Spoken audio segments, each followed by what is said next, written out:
ಎಲ್ರಿಗೂ ನಮಸ್ಕಾರ. ಈ ಹೊತ್ನಾಗ ನಮ್ಮ ಜೊತೆಗಿರುವಂಥ ಹೊತ್ತಿಗೆ ಡಾಕ್ಟರ್ ಚನ್ನಪ್ಪ ಕಟ್ಟಿ ಸರ್ ಅವರು ಬರೆದಂಥ ಏಕತಾರಿ. ಏನು ಏಕತಾರಿ ಅಂತಂದ್ರೆ ಇದು ಒಂದು ಸಂಗೀತದ ವಾದ್ಯ.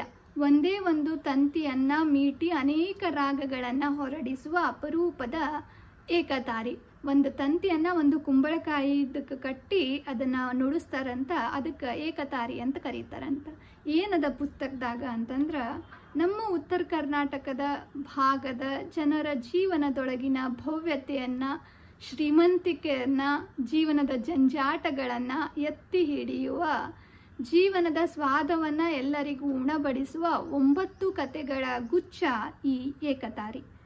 ಈ ಗದಗ, ಬಿಜಾಪುರ, ಧಾರವಾಡ, ಬಾಗಲಕೋಟ ಈ ಭಾಗದ ಜನರ ಜೀವನದೊಳಗಿನ ಜಂಜಾಟಗಳು, ಸ್ವಾದ, ಇಲ್ಲಿನ ಮಣ್ಣು, ಹೊಲ, ಕಂಬಳಿ, ಗುಡಿಸ್ಲ ಹೇಳುವ ಕತೆಗಳನ್ನು ನಾವು ಈ ಕಥಾಗುಚ್ಛಗಳೊಳಗೆ ಓದ್ಲಿಕ್ಕೆ ಸಾಧ್ಯ ಆಗ್ತದೆ.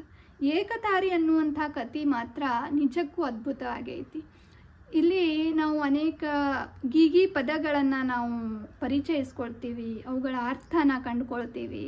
ಜನ ತಮ್ಮ ಜೀವನವನ್ನು, ಬದುಕನ್ನು ಹಾಡಿನಾಗ ಕಟ್ಟಿ ಜನರೆದುರಿಗೆ ಹೇಳ್ಕೊಳ್ಳುವಂಥ ರೀತಿ, ಅವರಿಗೆ ಮನಸ್ಸಿನ ಗೊಂದಲಗಳನ್ನು ಪರಿಹರಿಸ್ಲಾಕ ಎದುರಾಳಿ ಉತ್ತರಿಸುವ ಬಗೆ ಎಲ್ಲವೂ ನಿಜಕ್ಕೂ ಹೌದು, ಇವು ನಮ್ಮ ಊರಿನಾಗಿನ ಕತೆಗಳು, ಇವು ನಮ್ಮ ಬಾಜು ಮನೆಯವ್ರ ಕತೆಗಳು, ಇವು ಮುಂಜಾನೆ ಕಾಯಿಪಲ್ಯ ತಂದು ಹಾಕ್ತಾಳಲ್ಲ ಯಾಕಿಂದೇ ಕತೆ ಇದು ಅಂತ ಅನ್ನಿಸ್ತದೆ. ಹಳ್ಳಿಗಳೊಳಗಿನ ಜೀವನದ ಜೀವಂತಿಕೆಯನ್ನು ನಗರ ಪ್ರದೇಶಗಳೊಳಗಿನ ಜೀವನದ ಜಂಜಾಟಿಗೆಯೊಂದಿಗೆ ಸಾಮರಸ್ಯವನ್ನು ಮಾಡಿ ಪ್ರಸ್ತುತ ಲೋಕದೊಳಗಿನ ಎಲ್ಲ ಲೋಕದ ಸುದ್ದಿಗಳನ್ನು, ಲೋಕದ ಜನರ ಜೀವನ ಪ್ರಜ್ಞೆಯನ್ನು ಓದುಗರಿಗೆ ಉಣಬಡಿಸುವ ಏಕತಾರಿಯೊಳಗೆ ನಮ್ಮ ಆಯಿ, ಮುತ್ಯ, ಒಬ್ಬ ಬಾಲಕ, ಸ್ವತಂತ್ರ ಸೇನಾನಿ, ಹಳ್ಳಿಯೊಳಗಿರುವಂಥ ಒಬ್ಬ ಮನೆಯ 4 ಗೋಡೆಗಳ ಮಧ್ಯೆ ಉಳಿಯುವ ತಾಯಿ, ಹೆಣ್ಣು, ರಾಜಕಾರಣದತ್ತ ರಾಜಕಾರಣಿಗಳನ್ನು ಬೆಂಬಲಿಸಿ ಹೋಗುವ ಯುವಕರು, ಅವರೆಲ್ಲರ ಬದುಕು, ಆ ಬದುಕಿನೊಳಗಿನ ಸತ್ಯತೆ, ಶ್ರೀಮಂತಿಕೆ, ಸಾರಸ್ವತತೆ, ಜೀವನದ ಉತ್ಸಾಹ ಎಲ್ಲನೂ ನಮ್ಮನ್ನು ಪ್ರತಿಕ್ಷಣ ಬೆರಗುಗೊಳಿಸ್ತವೆ. ಸರಳವಾದ ಕನ್ನಡದೊಳಗೆ ಕನ್ನಡ ಬರುವಂಥ, ಓದ್ಲಿಕ್ಕೆ ಬರುವಂಥ, ಎಲ್ಲರಿಂದಲೂ ಓದಿಸ್ಕೊಂಡು ಹೋಗುವಂಥ 9 ಕತೆಗಳಿರುವ ಏಕತಾರಿ ಪುಸ್ತಕನ ಚನ್ನಪಟ್ಟಣದ ಪಲ್ಲವ ಪ್ರಕಾಶನದವರು ಪ್ರಕಾಶನ ಮಾಡ್ಯಾರ. ಪುಸ್ತಕದ ಬೆಲೆ 120 ರೂಪಾಯಿ, ಪುಟಗಳ ಸಂಖ್ಯೆ 110. ಇವ್ಯಾವು ಕಟ್ಟಿದ ಕತೆಗಳಲ್ಲ, ಇವು ಹುಟ್ಟಿದ ಕತೆಗಳು ಅಂತ ಅನಿಸ್ತದ ಅಂತ ಡಾಕ್ಟರ್ ಬಾಬಾ ಸಾಹೇಬ್ ಲೋಕಾಪುರ್ ಅವರು ಹೇಳ್ತಾರೆ. ನಿಜಕ್ಕೂ ಇವು ಹುಟ್ಟಿದ ಕತೆನೇ ಅಂತ ಅನಿಸ್ತವ.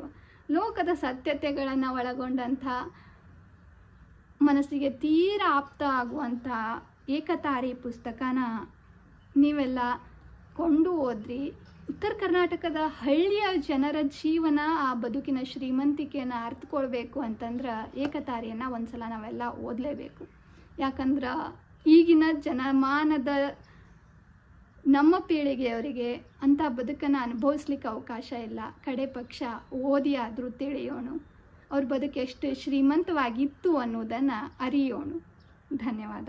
ಇನ್ನೊಂದು ಹೊತ್ನಾಗ ಮತ್ತೊಂದು ಅಪರೂಪದ ಒಟ್ಟಿಗೆ ನಿಮ್ಮ ಜೊತೆ ಬರ್ತೀನಿ. ವಿಷಯ ಆಸಕ್ತರಿಗೆ ವಿಷಯವನ್ನು ಹಂಚಿಕೊಳ್ಳ್ರಿ. ಮತ್ತೆ ಹೊಸ ಪುಸ್ತಕಗಳನ್ನು ಪರಿಚಯಿಸುವ ನನ್ನ ಕಾರ್ಯಕ್ಕೆ ನಿಮ್ಮ ಬೆಂಬಲ ಇರಲಿ. ನಮಸ್ಕಾರಗಳು.